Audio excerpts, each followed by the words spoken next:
Welcome to CPAC Now, America Uncanceled, for a very special episode of our show. We are currently in Mar-a-Lago here in Palm Beach, Florida, the home of America's president, President Donald J. Trump, for the very first premiere of CPAC's film, The Culture Killers, The Woke Wars. Now stay tuned because you do not want to miss this. We wouldn't be doing what we are doing as a group if it wasn't for all of you. Now, this is kind of pretty august surroundings. Can't imagine it gets better than this. But some of you... Well, there is one place called the White House, which I think is pretty cool, That's a too. good point. And I'd like to see this president back in there. I don't know. CPAC White House? CPAC White House. Let's do it. Hey, they're taping this, Caroline. If you were here 8 years ago, there might be a couple of you. And now there's a whole bunch of you. As a matter of fact, there would have been more, except we wanted the intimate ballroom because we view you all. I know sometimes people say we're all family, but for us, you guys really are. You're our friends. You're our family. We're warriors together, and we're all worried. We know we're worried.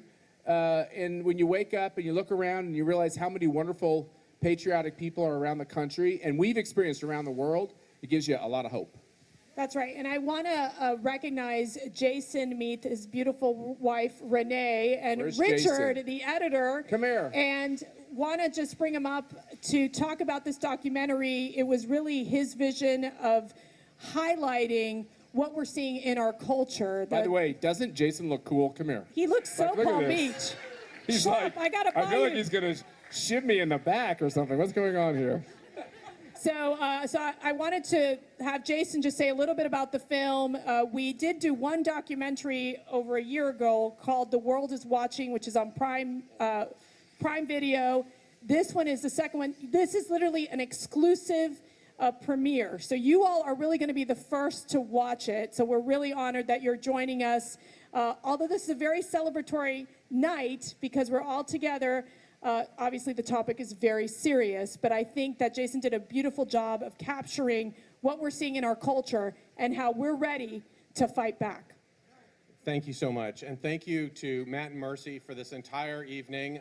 We are so grateful to all be here to bring this film to all of you.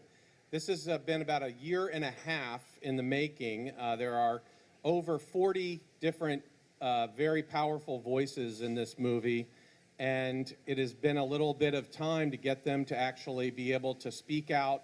There were a lot of people that we actually tried to approach that would not speak out because they were afraid, because of cancel culture makes people afraid. That's what they want. That's their job. That's their focus. That's what they want to do every single day.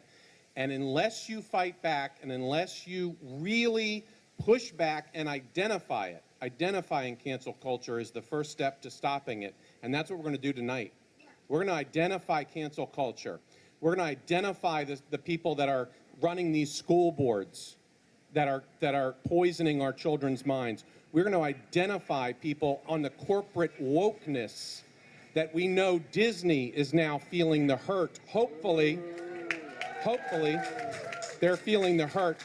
Maybe Twitter will feel the hurt with Elon Musk's deal to buy them. And that's what we're going to call out tonight because we're going to identify it in there.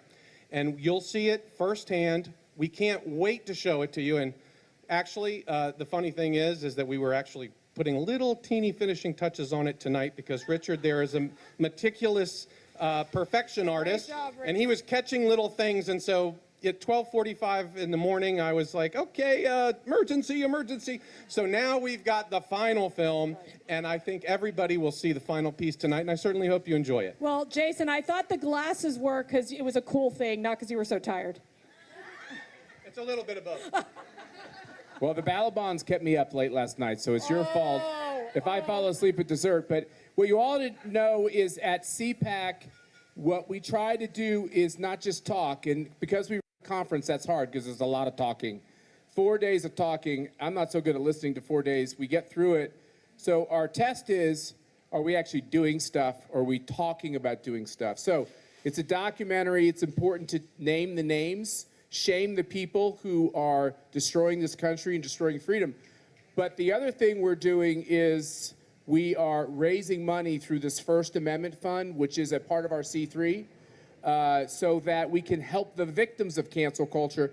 In our minds, that starts with the victims on 1/6, the victims of Liz Cheney and Adam Kinzinger and all these people who are being tortured, their professional lives are being destroyed, and their political rights are being trampled on.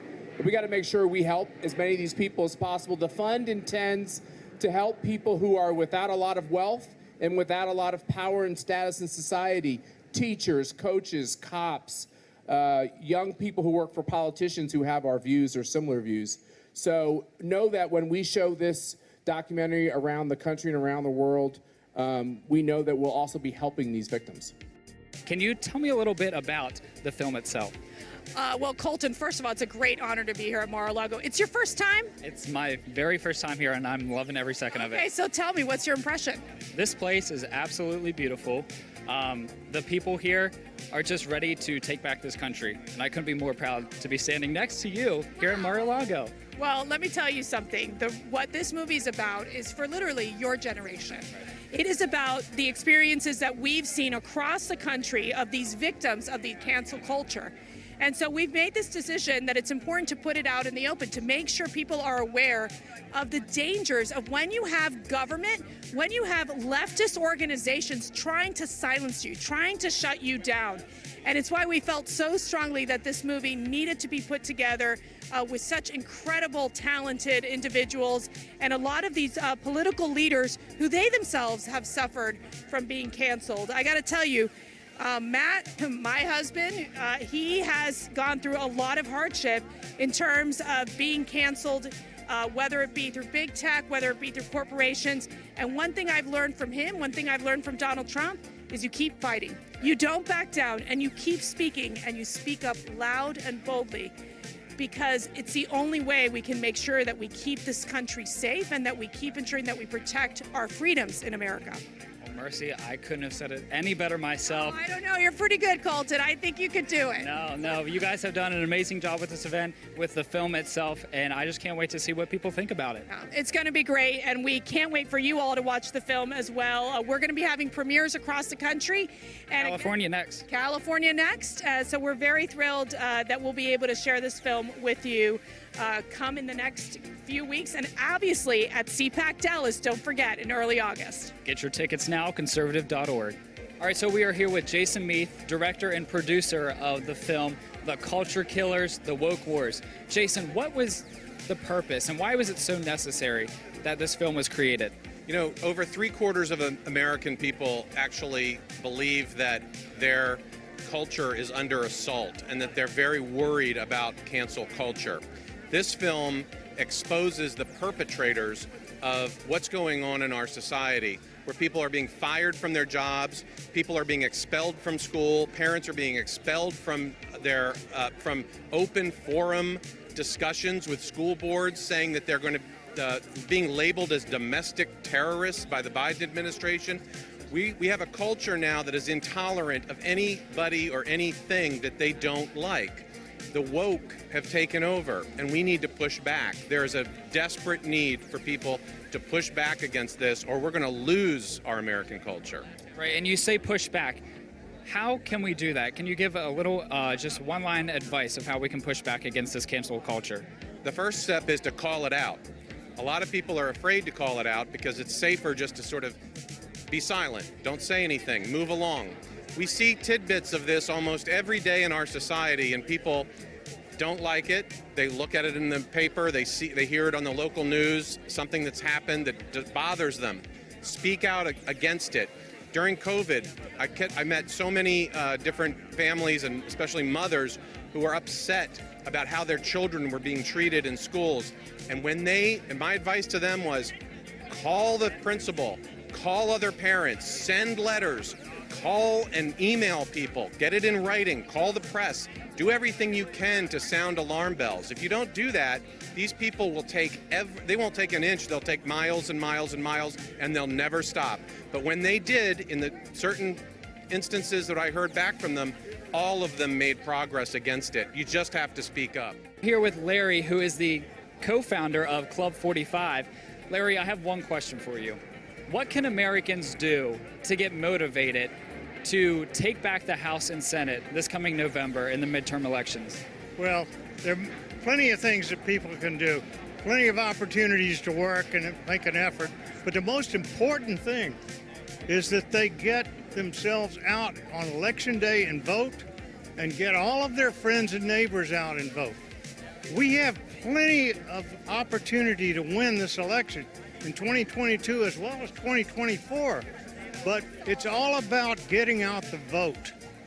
So we need to make sure that each and every one of our friends vote in 2022 and take back the House and the Senate, and in 2024, restore the White House to Donald J. Trump, the greatest president we've ever had.